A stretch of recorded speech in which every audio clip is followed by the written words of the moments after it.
You sit with lots of folks who are thinking about the church right now, where its decline, where it's headed, all those kinds of things. How does some of that inform how best to healthfully live in this moment when, especially when we're talking about mainline Christian denominations, we have been and are in a large decline, as far as I understand. So I've heard.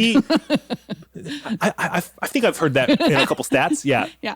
Well, here's a conversation I had with my dad about a church that he's been a part of, where he says it's a dying church. My dad's a retired pastor. The church he goes to, he says it's a dying church. What do we need to do to bring it back to life? And we've talked about, lots of things going on in their church and in the world and the decline of churches. And it kept making me wonder, what if you're getting in the way of what God wants to do with that space? Who says that you're the ones to bring that space back to life? Maybe some things do need to die so it can come back to life. Maybe you're not the right people to be occupying the walls. Maybe that needs to be a community garden or whatever, or a new school or a housing space. Why do we think it has to look like what it's always looked like? The point of resurrection is that it's not the thing it used to be. Otherwise, it's just resuscitation.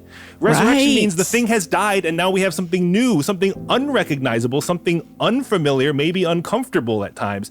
I mean, I love the thought of, when you eat any piece of food, you can ask, where did this apple come from? Where did this carrot come from? And you could say from the ground, from the tree, but what actually made that what it is? It's the other things that had died that went into the soil. So the thing I'm eating, if I'm honest with it, it is made up of all the other stuff that died that made this thing possible, that is not those things, but exists because of those things. So compost the church and let's see what the 22nd century version of this experiment might be.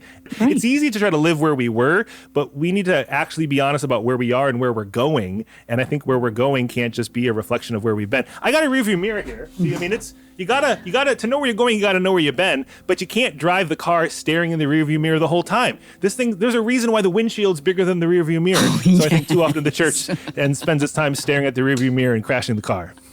I love that. That'll preach. In fact, it just did.